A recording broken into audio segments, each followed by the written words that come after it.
séptima. Gracias Ivonne, siempre lo olvido. Mencionaba que hoy es nuestra séptima sesión del ciclo de conferencias Adolescencia, Violencia y Justicia en Latinoamérica.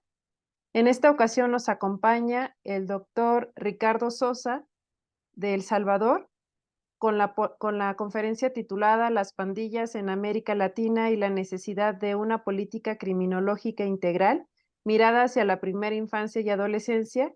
Y nos acompaña también la doctora María Laura Serrano Santos, quien será la moderadora de esta tarde.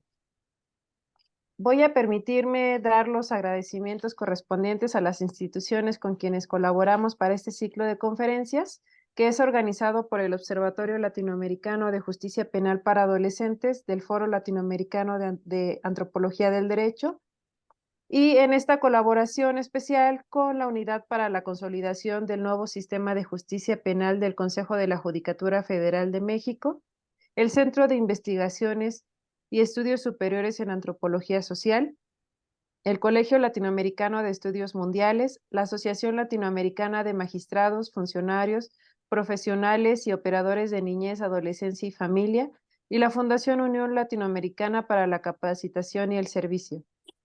Sean todos y todas bienvenidos y recordarles solamente que al final de la sesión se pasa el link para el pase de asistencia y damos entonces el paso a la moderación de la doctora Laura. Adelante, por favor. Hola, buenas tardes. Bueno, antes que nada, agradecer el espacio del observatorio de Lola Juspa. ¿Sí me escuchan bien? Me parece que tengo mala conexión. Sí, ¿Sí? te escuchamos bien. Perfecto. Bueno, agradecer el espacio y la invitación a moderar esta mesa que promete bastante interés, hay mucha expectativa en el tema. Y bueno, paso a presentar al doctor Ricardo Sosa. Él es doctor en criminología, tiene un máster también en criminología y un posgrado en criminología y psicología forense, un posgrado en ciencias forenses y un posgrado en seguridad y defensa nacional por el CAE de El Salvador. Tiene un diplomado en altos estudios estratégicos de seguridad pública en el ANSPE de El Salvador, y sus áreas de especialidad son el crimen organizado, las pandillas, centros penales, delitos de alto impacto y seguridad privada. Además es miembro del Consejo Académico de la Academia Nacional de Seguridad Pública, alma mater de la Policía Nacional Civil y docente de la misma. Es editorialista semanal de periódicos impresos en El Salvador y cuenta con múltiples contribuciones académicas en diferentes temas de criminología, victimología y seguridad en prestigiosas revistas internacionales.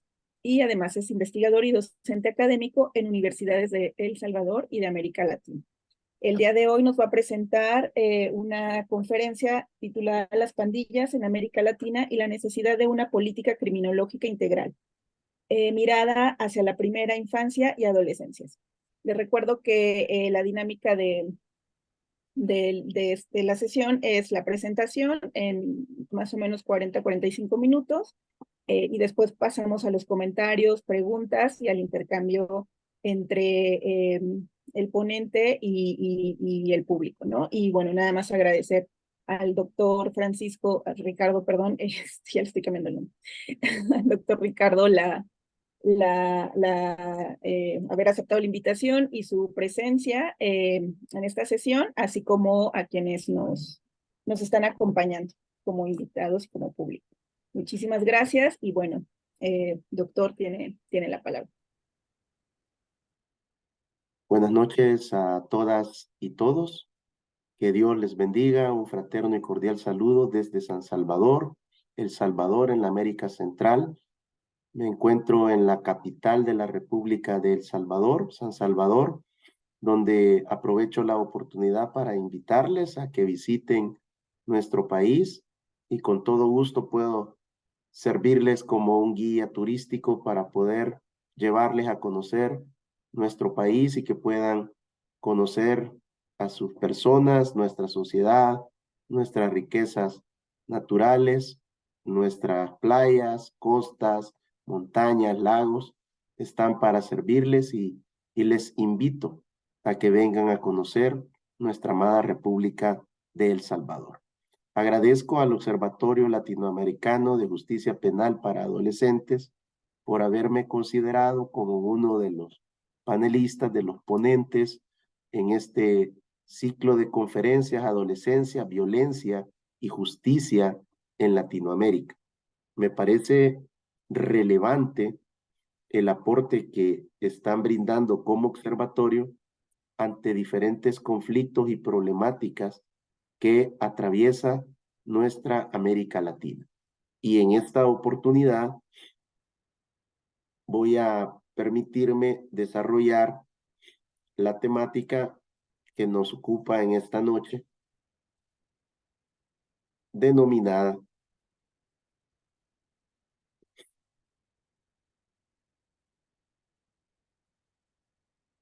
las pandillas en América Latina y la necesidad de una política criminológica integral, mirada hacia la primera infancia y adolescencia. Dentro de este ciclo de conferencias de la adolescencia, violencia y justicia en Latinoamérica. En la parte inferior de la diapositiva tienen mis multiplataformas de redes sociales para quienes gusten seguir información. Ahí en esas redes pues se publica información de criminología, de victimología, de seguridad pública, de seguridad nacional, algunos temas de criminalística y una serie de eventos, de capacitaciones, de conferencias que facilitamos en diferentes países. Puede seguir también estadísticas de violencia a través de la página web www.ricardososa.net, pero mayoritariamente a través de Instagram y Twitter, ahora X, J. Ricardo Sosa, y en Facebook como experto en seguridad. Y en el canal de YouTube tenemos alrededor de 400 programas que hemos producido y participado en diferentes temas de criminología, victimología y seguridad que estoy seguro le pueden ayudar a enriquecer sus conocimientos.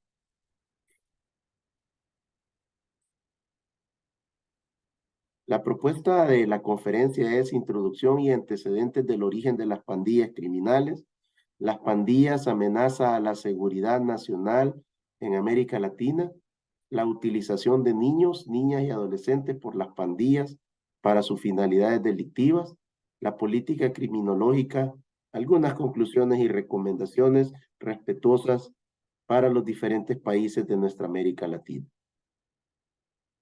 Hablar de las pandillas es lastimosamente referirse a la República de El Salvador. En este momento, ¿quién no conoce del accionar de las pandillas criminales? Específicamente de la Mara Salvatrucha 13, la pandilla más transnacional del mundo. Tiene presencia en los 5 continentes del globo terráqueo y además de Barrio 18. En El Salvador, el Barrio 18 está fraccionado en Barrio 18 revolucionarios y Barrio 18 sureños. Esto es una mutación que ha tenido este Barrio 18 solo en El Salvador. Y de igual manera existen otras pandillas con presencia en El Salvador como minoritarias, pero ahí se está la Mara Maumago, Mirada Loca, que son otro tipo de pandillas minoritarias que han causado mucho daño y sufrimiento a las familias salvadoreñas. Por lo tanto, hablar de pandillas en América Latina hay que hacer mención y referencia a El Salvador por la connotación de la Mara Salvatrucha 13. Tenemos los antecedentes de las pandillas y aquí nos remontamos en 1780, donde en Estados Unidos ya habían pandillas basadas en grupos étnicos. Por lo tanto, no es cierto que las pandillas surgieron en Estados Unidos a finales del siglo pasado. Y esto es uno de los mitos que hay que comenzar a derribar porque se quiere también atribuir a El Salvador y a algunos países en América Latina el surgimiento de las pandillas como grupos criminales. De igual manera, En 1960, cuando prácticamente creo que todos los que estamos presentes acá no habíamos nacido, inició la pandilla 18 por personas de nacionalidad mexicana. Esto prácticamente, esta lámina, pues es para que pasemos hablando alrededor de 2 horas solo de lo que es el origen, pero en esa ruta que usted puede ver representado en los colores verde y anaranjado, está señalado El Salvador hacia California y más específicamente en Los Ángeles, donde se establecieron estos grupos basados en otras etnias que ya establecían ahí. Aquí tenemos uno de los orígenes también que en muy pocas ocasiones se quiere mencionar. Y esto fue este conflicto armado, esta guerra, como se le denomina, que se generó entre los Estados Unidos de Norteamérica y nuestros hermanos de los Estados Unidos mexicanos, entre 1820 y 1850. Este conflicto dejó como resultado que ese territorio, perdón, que ese territorio sombreado en color gris le correspondía a nuestros hermanos de los Estados Unidos mexicanos. Ese terreno, ese territorio fue arrebatado por los Estados Unidos de Norteamérica y dentro de esa porción gris quedaron viviendo hermanos de los Estados Unidos mexicanos. Esto sin duda generó una serie de conflictos porque de un día para otro se les dijo, ustedes ya no son mexicanos, ustedes son gringos. Y esa expresión denota una serie de problemáticas y de conflictos no resueltos. Y allí surgen dos grandes estructuras, la mafia mexicana, que controlaba todas las pandillas latinas en la zona sur de Los Ángeles, California, y nuestra familia al norte de Los Ángeles. Yo quiero que presten atención a estas dos estructuras, porque prácticamente de ahí es donde se deriva lo que tenemos en la actualidad de pandillas. Acá se remonta también a 1969, ya cuando estaba constituida el barrio 18, un joven salvadoreño conocido como el Flaco Stoner emigra desde El Salvador hacia Los Ángeles, California, en 1969. Y se establece que se va a residir al área de Pico Union, en el sector de Rampart de Los Ángeles, California, territorio de la pandilla 18. El Flaco Stoner siguió los mismos patrones de conducta y de comportamiento que los miembros de la pandilla 18. Pero resulta que los salvadoreños tenemos una característica antropológica y es que respondemos con violencia, que nadie nos ha enseñado otra ruta que no sea la de responder por medio de la violencia. Privilegiamos la violencia, no tenemos una cultura de paz. Y cuando digo salvadoreños, lo quiero decir muy centrado en mi nación y en la sociedad, la cual he estudiado por más de 30 años. Pero pudiera también hacer una aproximación que prácticamente este es un patrón de conducta que tenemos mucho en nuestra América Latina. Pues resulta de que no pasó mucho tiempo cuando el Flaco Stoner funda en 1969 la Wonder 13. En 1979, 10 años después, se transforma en Pura Mara. Y en 1980, la Mara Salvatrucha surge como Mara Salvatrucha Stoner, en honor al Flaco. Y luego ahí puede usted observar dos cuadros anaranjados, porque hay una transición. Entre 1980 y 1985 se transforma en Mara Salvatrucha o Mara MS-13, Mara Salvatrucha 13. Mara, porque es Mara o pandilla o agrupación, y Salvatrucho quiere decir buxo, sagaz, listo, rápido. Cachinflín es otra manera como en El Salvador definimos aún la palabra salvatrucho. Una persona lista, una persona hábil para los negocios, para emprender, para no tenemos quien haga esto, yo levanto la mano y voy, ahí va el salvadoreño. Por eso decidieron ellos establecerle Mara Salvatrucha, para identificarse en Los Ángeles a una nueva clase de trabajadores que había llegado desde finales de la década de los 60 a Los Ángeles, California.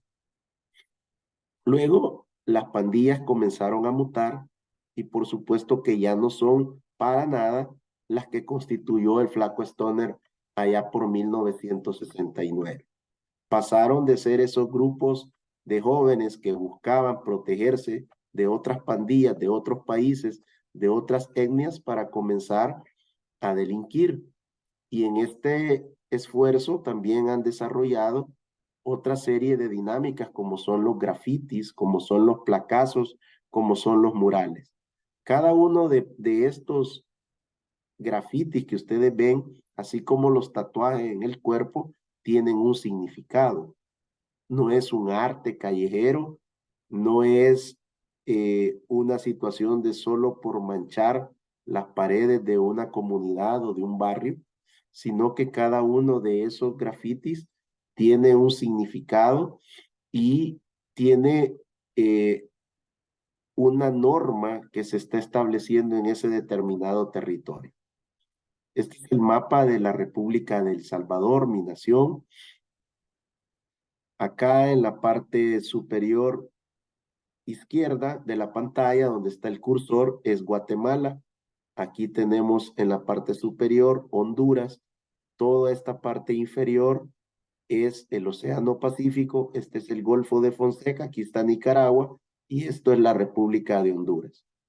¿Qué nos indica el mapa de posible presencia pandilleril e influencia entre el 2009 y 2019 en El Salvador? El color azul representado en la Mara Salvatrucha 13, el anaranjado con amarillo, presencia de las dos pandillas, en los verdes solo presencia del barrio 18, y acá en el centro de San Salvador, en la ciudad, aquí la presencia de 5 pandillas. Y aquí en la franja que limita con Honduras, muy poca presencia de pandillas. Las pandillas desarrollaron una actividad criminal alrededor de situaciones culturales, familiares, históricas, económicas, sociales, urbanísticas, políticas, antropológicas, sociológicas. Por eso, estudiar las pandillas no es simplemente conocer de cuáles son los delitos que están cometiendo en la actualidad. Se tiene que conocer toda la historia, sus antecedentes, sus mutaciones, cómo han venido cambiando en el espacio del tiempo para poder comprender las diferentes dimensiones. A la derecha hay una serie de menú o de presentación de menú delictivo de algunos de los principales delitos que en la actualidad cometen las pandillas.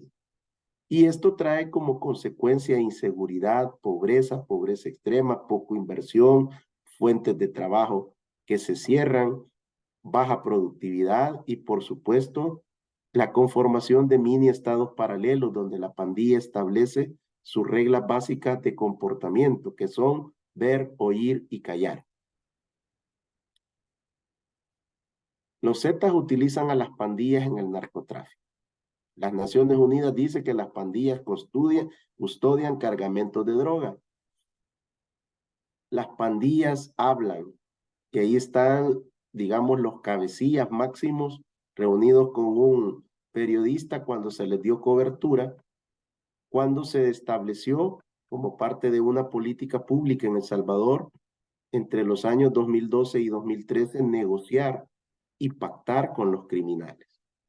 Y este pacto criminal a cambio de votos políticos dejó como resultado solo en el 2018 más de 3.500 personas desaparecidas, en su mayoría adolescentes y jóvenes, y algunos niños y niñas. Parte de la especialidad delictiva criminal de la pandilla, su involucramiento en actividades de droga, cómo viven algunos de sus dirigentes, de sus cabecillas, lo que producen el impacto en la economía de un país, el crimen y el delito producido por estas estructuras y por el crimen organizado también.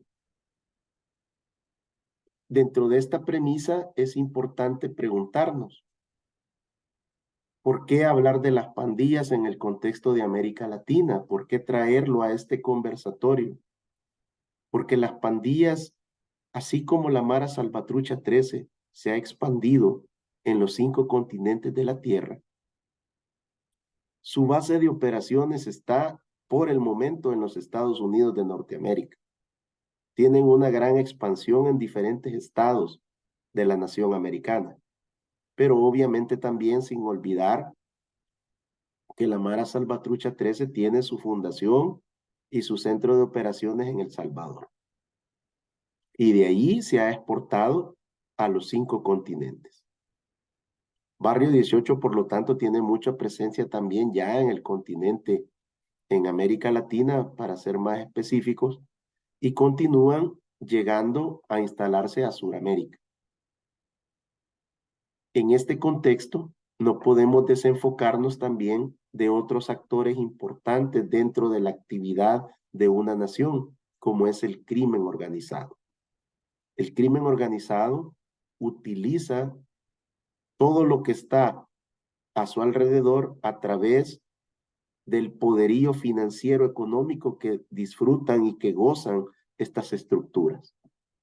Por supuesto que las pandillas son empleados del crimen organizado y trabajan para ellos porque ante el control territorial que ejerce la pandilla, el crimen organizado se ve en la necesidad de negociar, de pactar, de acordar algún tipo de cooperación o de trabajo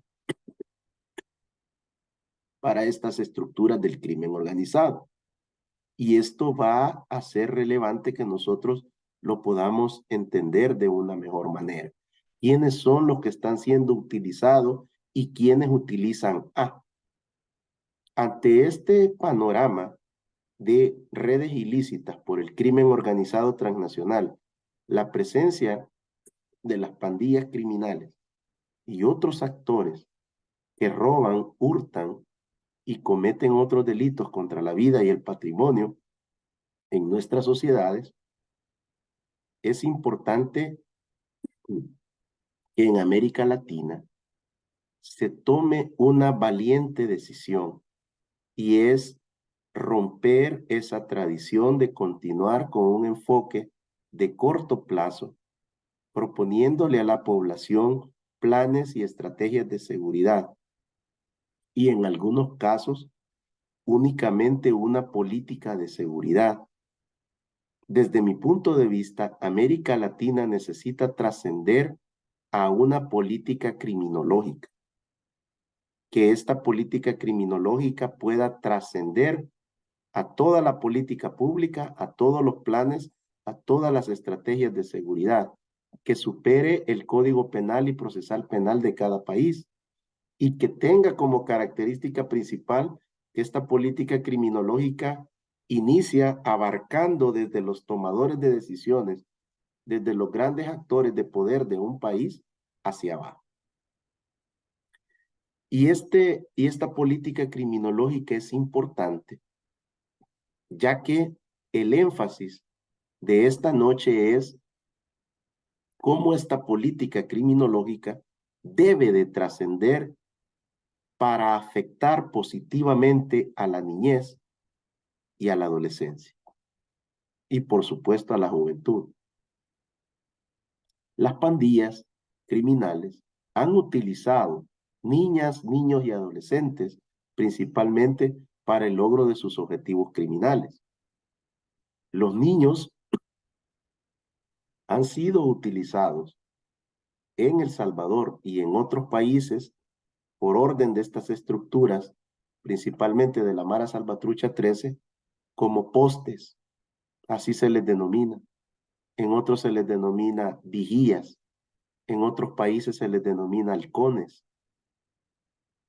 cuya labor es tener un teléfono, un dispositivo móvil en la mano, y cuando ven pasar un carro de la autoridad, informar y marcar a alguien que tienen grabado en ese número para avisarles que está ingresando la policía o que está ingresando el ejército a determinados territorios.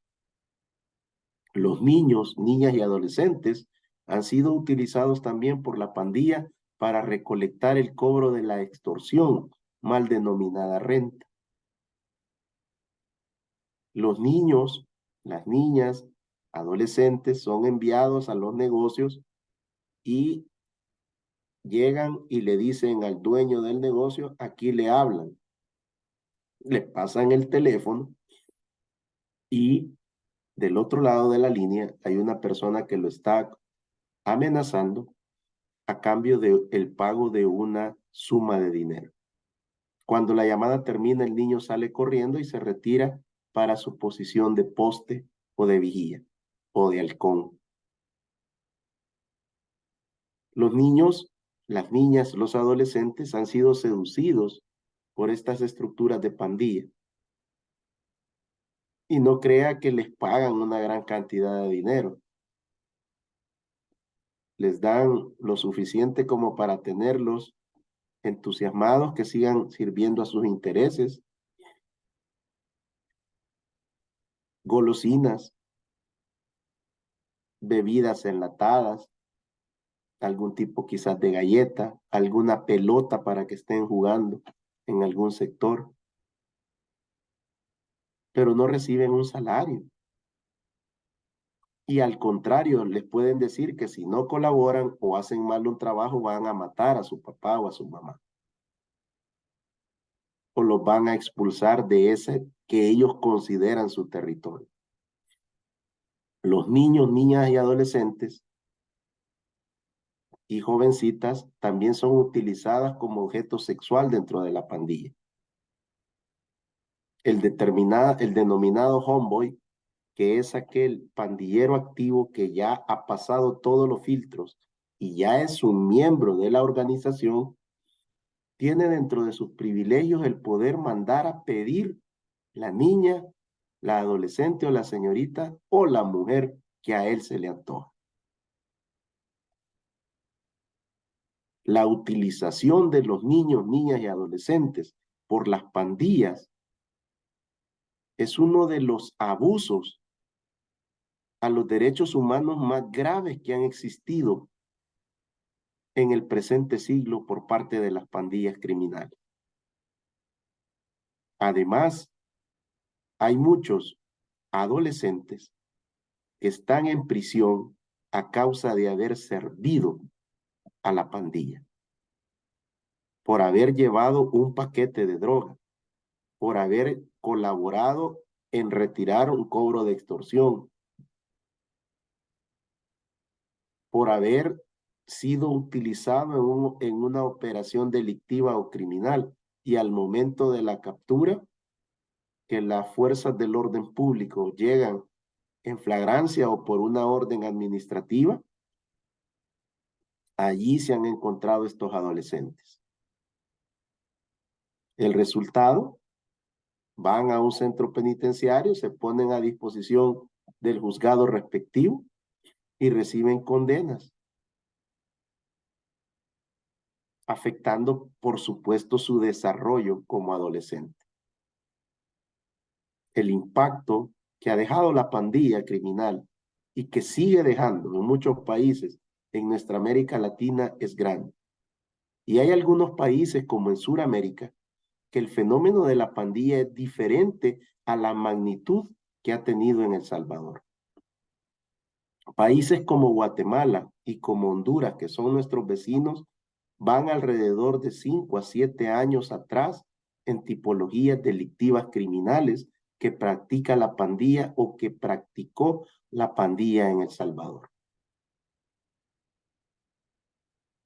Hemos perdido generaciones completas frente a nuestros ojos por parte de las estructuras de las pandillas, y a cambio hemos recibido de los políticos, de los grupos de poder, de los grupos fácticos de nuestra América Latina, que solo desean llegar al poder para complacer sus expectativas personales, para cumplir los sueños de ellos, no los de la población, olvidándose de los compromisos que hicieron en campaña que quizás nunca fueron reales, para continuar con los mismos pobrezas, con la misma pobreza extrema, con las mismas problemáticas que teníamos desde el siglo pasado. Y algunas de ellas, en el caso de Centroamérica, desde 202 años de república que tienen nuestras naciones de fundación. Así es como llegamos nosotros a este escenario en el cual en pleno 2023 muchos niños, niñas, adolescentes siguen siendo utilizados no solo por estructuras de pandillas, sino por estructuras del crimen organizado. Ante esta situación también hay que hacer una mirada a cómo conformar esta propuesta de política criminológica. Esta política criminológica yo me permito sugerir 7 ejes estratégicos. Pueden haber y deben haber más, pero creo que al menos con esta propuesta pudiéramos hacer algo diferente en los países que son la mayoría que no la disponen. En primer lugar, este principio rector debe de contener un eje estratégico de prevención. Debe de ser un eje transversal. Asimismo, un enfoque de seguridad ciudadana. Si no hay participación de la ciudadanía, ninguna policía, por muy eficiente que sea, logrará el objetivo. Un tercer principio rector es el de derechos humanos. Cuarto, buscar la justicia social, desarrollo humano sostenible. No podemos seguir solo con la idea de un crecimiento económico que solo nos sirva y nos alcance para tener torres de 15, 20 o 25 pisos, torres de vidrio que adornen la ciudad, residenciales, hasta con inteligencia artificial, y al lado de esa majestuosa residencial privada, una comunidad que viven entre la pobreza y la pobreza extrema. La participación ciudadana de la mano de la seguridad ciudadana. Y educación para una cultura de paz. Porque de lo contrario siempre vamos a tratar de resolver cualquier diferencia o conflicto privilegiando la violencia. Durante más de 15 años he venido promoviendo este esquema propio. Sencillo lo puede ver usted. ¿Qué puede contener esos 3 círculos que va a cambiar o que puede cambiar el rumbo de una nación? Se lo explico. El primer círculo es la familia y es el más grande y está al frente. El segundo de ellos es la comunidad y el tercero la escuela, que ambos son del mismo tamaño. En América Latina tenemos al menos la escuela que siempre está presente. En cualquier departamento, municipio, caserío, estado, como se le denomine en el país, como en esta oportunidad que tenemos presencia de varios países, o llámele en su microrregión, donde usted vive, a algunos metros, kilómetros o millas, debe de haber una escuela. No importa la condición en la cual se encuentre esa escuela, allí está. Quiere decir que tenemos al menos ese pilar para reunir a los otros actores. La comunidad está representada adentro de ese círculo por las iglesias, por las ONGs, por las alcaldías, por asociaciones de vecinos, juntas directivas de vecinos y otras que puedan organizarse en la comunidad. Y dejo Para el final, no porque sea menos importante, el círculo más grande, la familia. Uno de los ejes transversales por qué los niños, niñas, adolescentes decidieron incorporarse a las pandillas es porque carecen de la figura de un adulto significativo en sus vidas. Su papá, su mamá, desde que él recuerda nunca estuvieron juntos. No conoce a su papá. Su papá se fue para los Estados Unidos buscando el sueño americano. Su papá abandonó a mamá cuando ella todavía estaba embarazada. Su papá murió por problemas de alcoholismo o de dependencia a otras sustancias psicoactivas.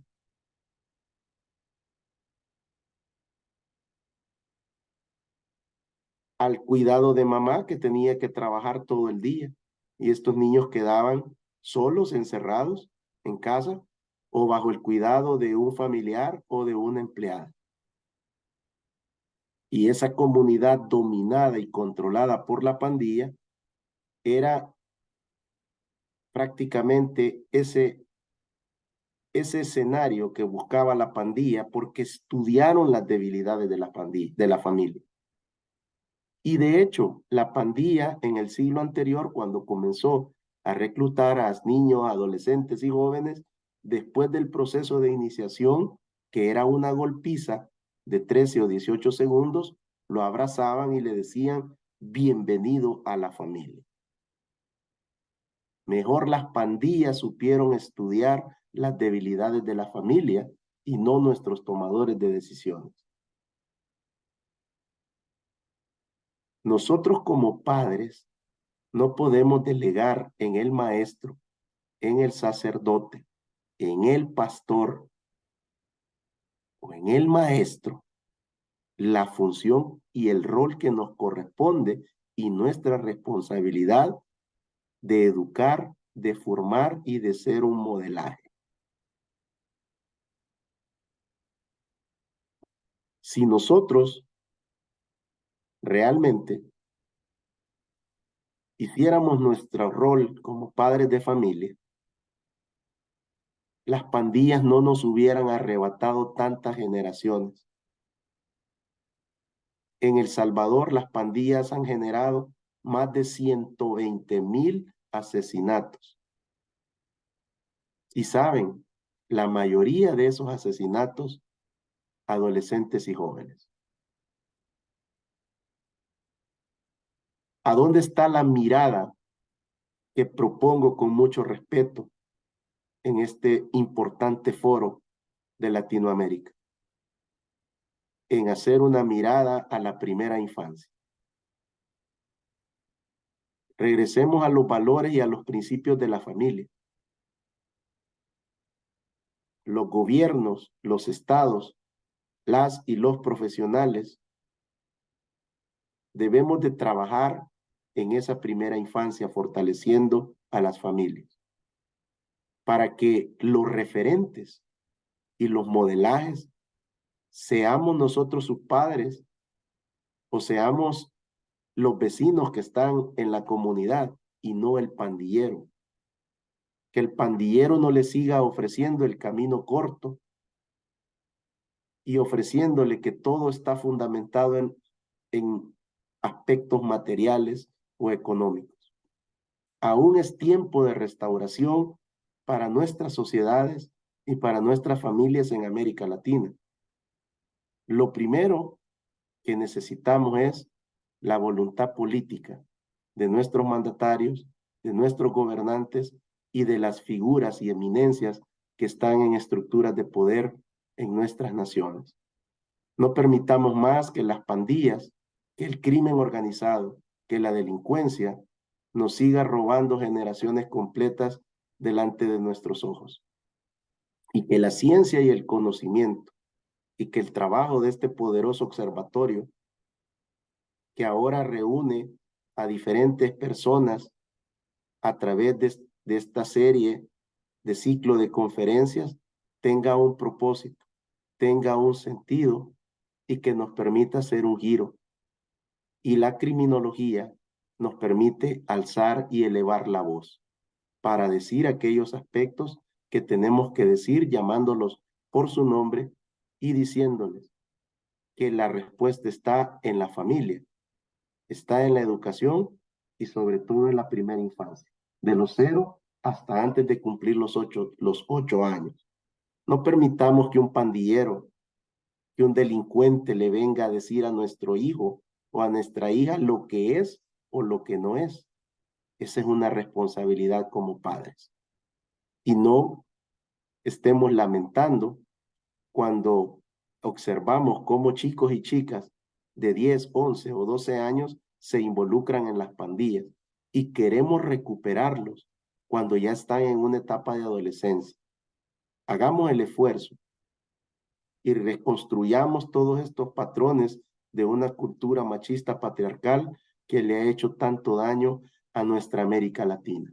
Es mi deseo y es mi oración desde San Salvador que lo que yo he podido compartir en esta noche sea una semilla que pueda servir al observatorio para poder potenciar otros conocimientos y llevar el conocimiento a los tomadores de decisión en nuestra América Latina. Muchas gracias y dejo el tiempo con la doctora Serrano.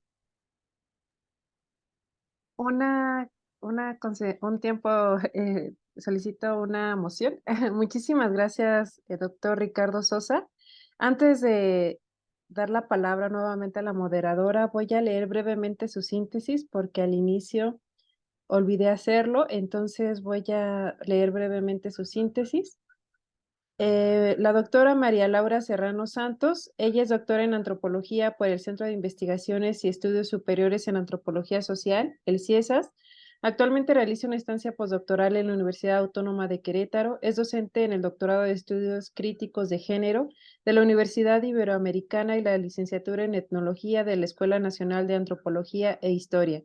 Desde el 2022 pertenece al Sistema Nacional de Investigadores de CONACYT de México. Ha realizado investigaciones y consultorías externas para diferentes organizaciones de la sociedad civil, gobiernos locales y el gobierno federal.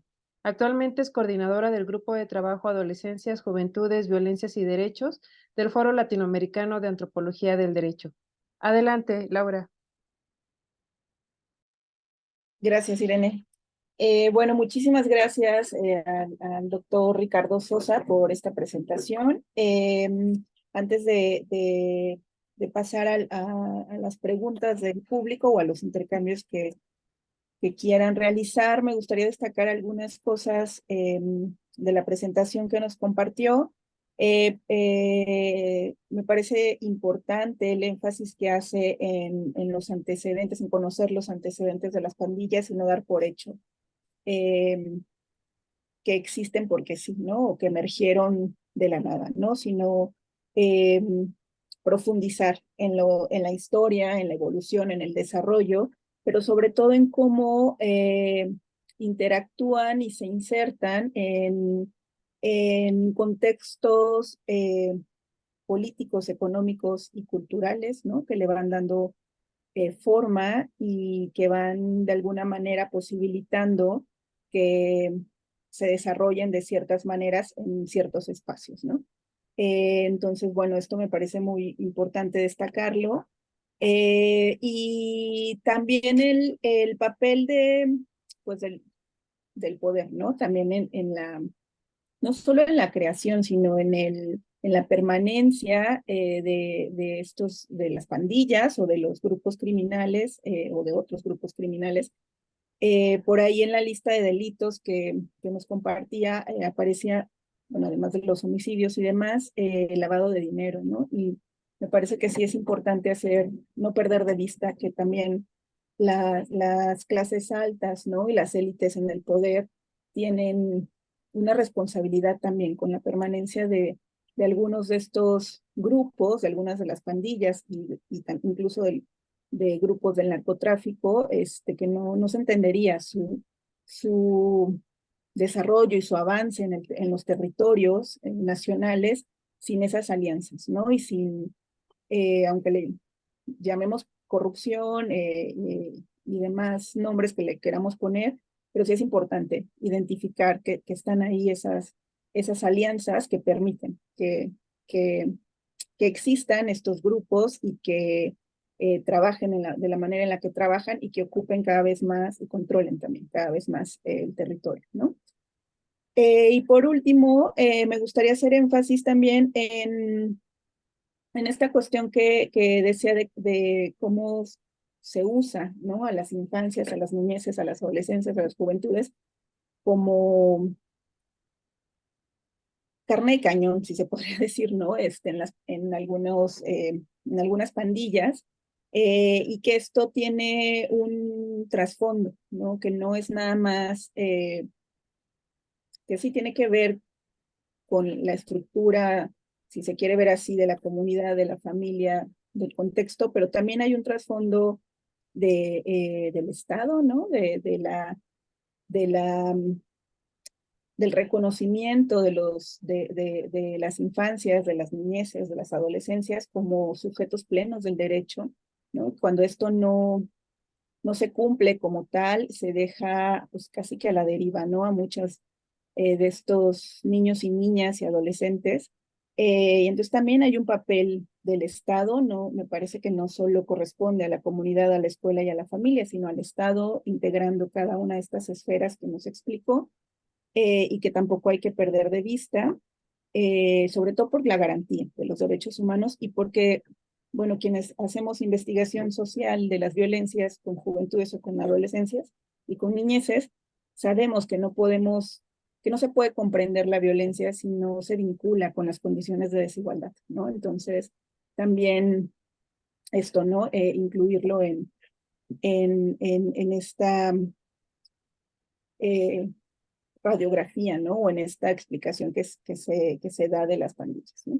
Y bueno, pues agradecerle nuevamente y ahora sí, quien quiera, tenga alguna pregunta, algún comentario que desee compartir, está abierta la tribuna.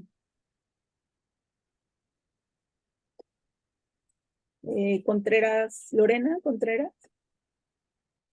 Sí, gracias, buenas noches. No sé si me escuchan.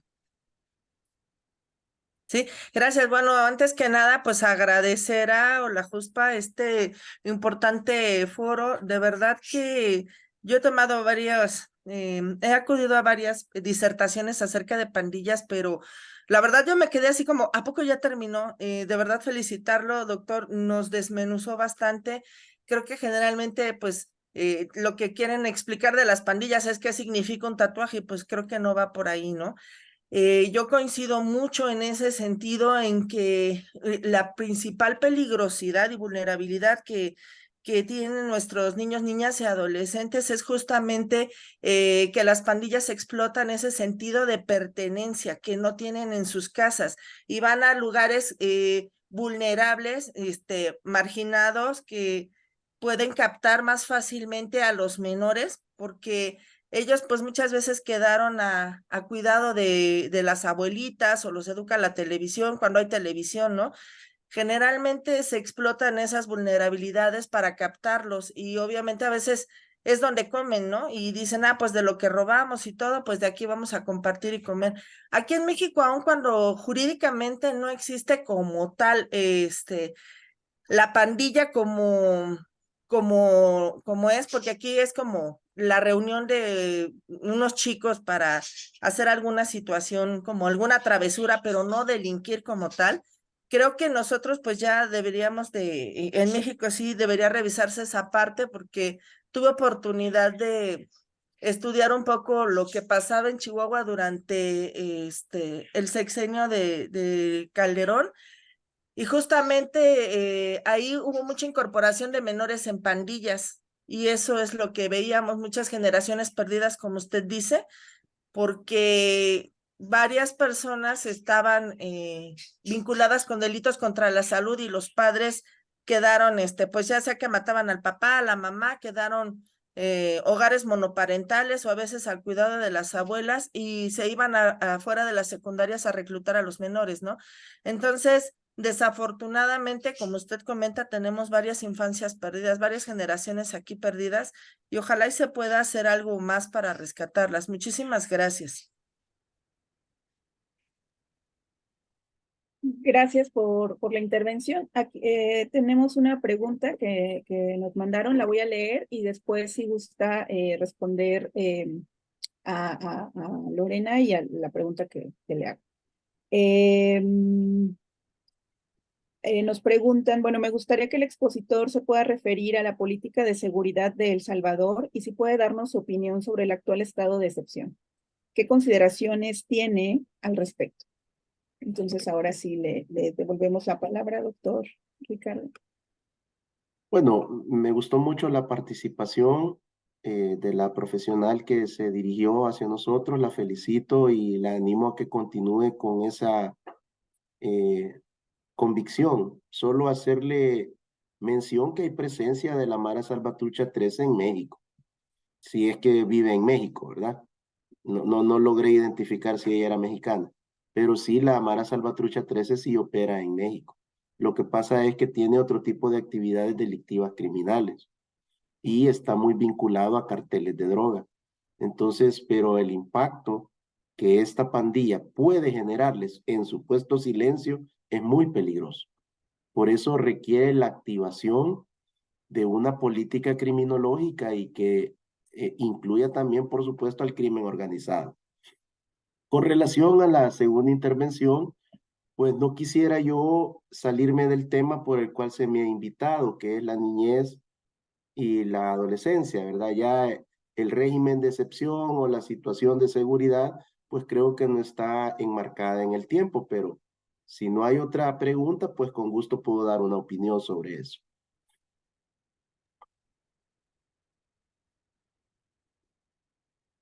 Sí, por favor, si puede darnos su opinión al respecto, me parece que es Bueno, importante. El Salvador en el gobierno anterior alcanzó el primer lugar de violencia homicida en el mundo. Llegamos a ser conocidos como el país más violento sobre la faz de la tierra. Luego de 4 años y 4 meses de administración del gobierno del señor presidente Nayib Bukele, El Salvador cerrará este año como el país con la menor tasa de violencia homicida en América Latina. Además, con una disminución en todos los delitos de alto impacto y de eficacia. De igual manera, hay en este momento El Salvador a finales de septiembre ocupa el 4º lugar en el mundo en incremento de desarrollo de turismo, solo por debajo de Qatar y de otros 2 países que están en Europa. El Salvador es el país con mayor desarrollo de turismo en el año 2022 y 2023 de todo el continente americano, sobrepasando a los Estados Unidos de Norteamérica. Creo que eso le puede dar una idea de cuáles son los avances y el desarrollo de la estrategia del gobierno de la República. En cuanto al régimen de excepción, está fundamentado en el artículo 29 y 30 de la Constitución de la República.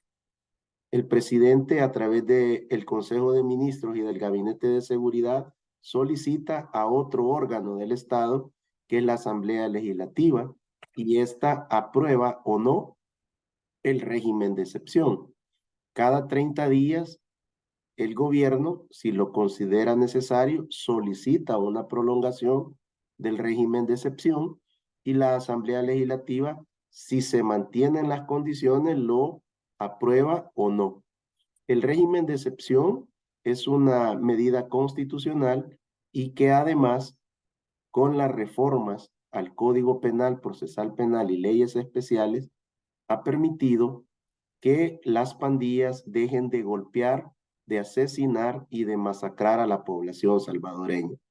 De igual manera, en este momento el transporte público de pasajeros ya no paga extorsión, cuando en los años anteriores pagaban entre 30 y 35 millones de dólares de los Estados Unidos de Norteamérica en un tan solo año. Eso es parte de los resultados del régimen de excepción y en 8 encuestas nacionales e internacionales, en las 9 encuestas, la mayoría de medios adversarios al gobierno del señor presidente Bukele, entre el 91 y el 97% de las personas que fueron encuestadas apoyan el gobierno del presidente Bukele, apoyan la estrategia de seguridad y apoyan el régimen de excepción. Y en cuarto lugar, 9 de cada 10 salvadoreños piden que continúe el régimen de excepción. Esa sería mi opinión.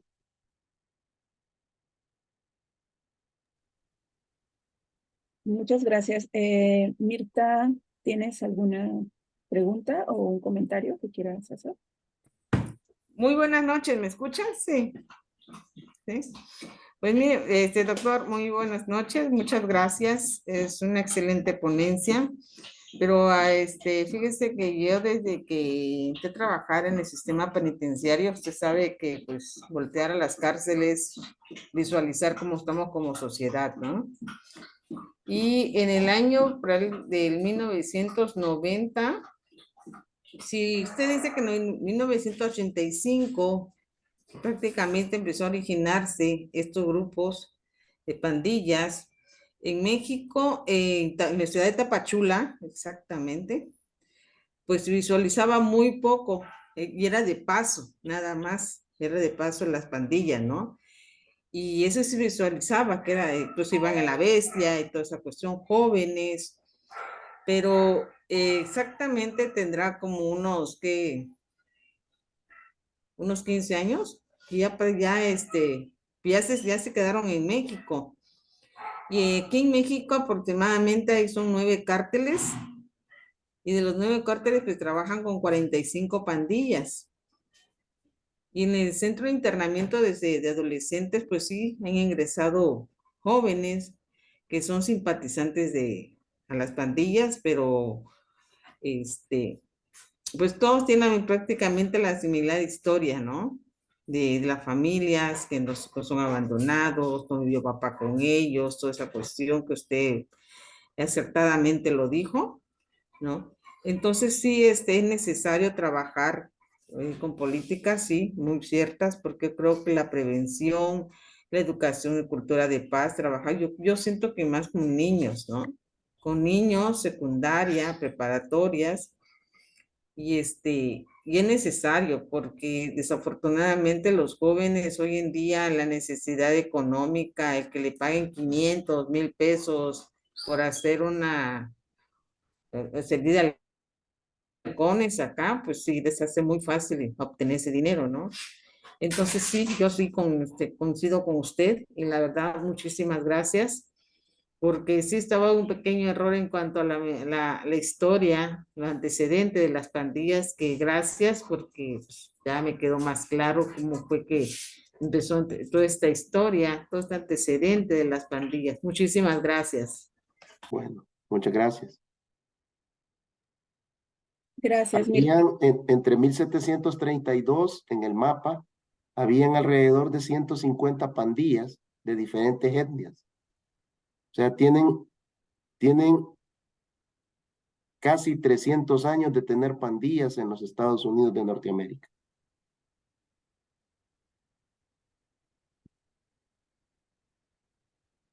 Sí, gracias por esa precisión. Doctora Irene. Hola, muchas gracias. Sí, doctor, para preguntar, bueno, nos has dado este panorama y me gustaría preguntarte qué estrategias no punitivas se están desarrollando en tu país para, digamos, la restitución de derechos de estos niños y adolescentes que están siendo incorporados a este tipo de agrupaciones. También preguntar cuál es el tiempo máximo de internamiento para las personas adolescentes en tu país actualmente, que son encontradas responsables de algún hecho, de algún delito. Y también, bueno, comentar dentro de la dinámica de este observatorio que reúne pues especialistas de distintas áreas.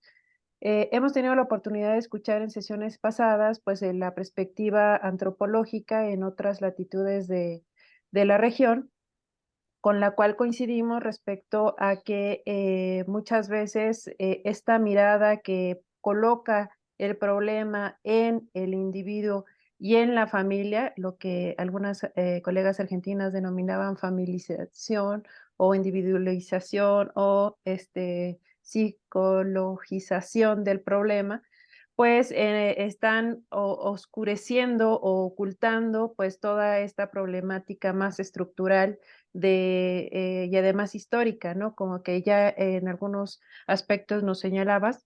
Entonces, preguntarte, ¿cuál sería, digamos, en esta lógica, qué otras dinámicas o qué otros planteamientos se puedan realizar en los países latinoamericanos que no coloquen justamente el problema en la familia o en el individuo y que dejen de lado pues todas estas condiciones más estructurales?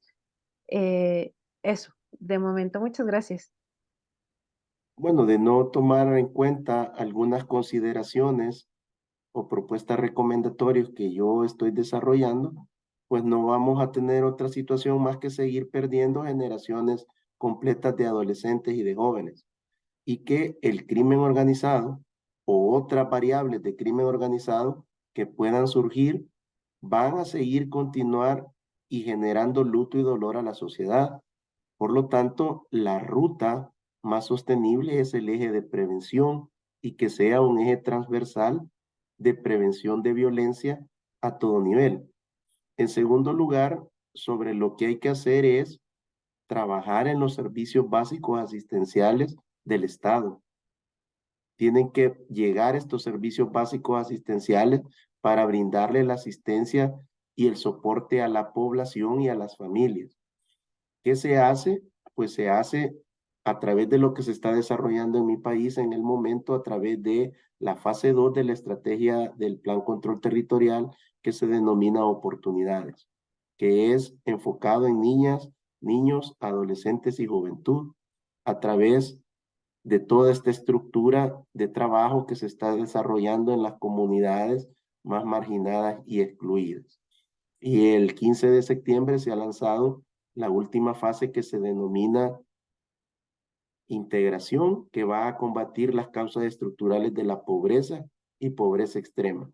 Eso es lo que está haciendo el país en materia de reinserción, de prevención y de asistencia. Y hay un eje transversal del gobierno sobre lo que es la primera infancia, que también está generando mucho resultado y mucho beneficio. En cuanto a la pena máxima, son 7 años para los adolescentes. Si cuando el adolescente puede tener 16 o 17 años, terminará esa condena en un centro ordinario, ya de adulto, al cumplir los 18 años.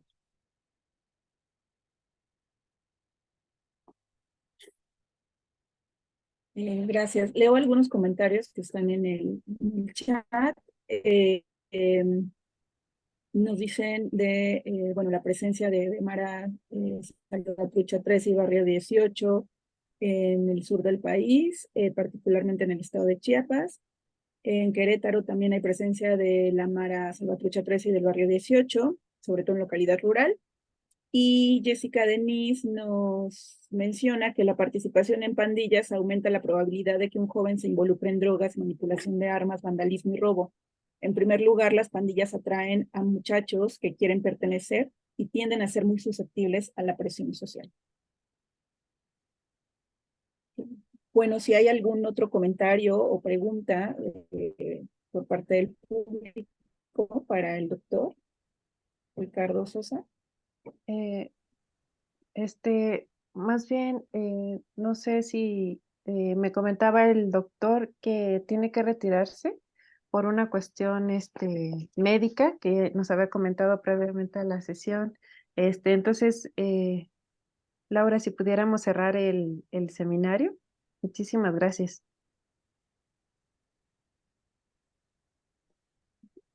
Pues voy a Sí, agradecer pues muchísimas nuevamente. gracias por la participación de todas.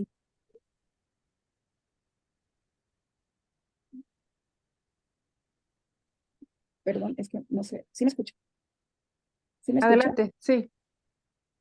Ok, perdón. No, pues gracias por la participación de todas y todos y por lo que nos compartió el doctor Ricardo Sosa. Además sabemos que tiene un tema de salud y bueno, está aquí cumpliendo, ¿no? Con la cita, cosa que le agradecemos. Y bueno, quedan invitados e invitadas para continuar con las demás sesiones del observatorio. La siguiente es el próximo jueves, si mal no recuerdo.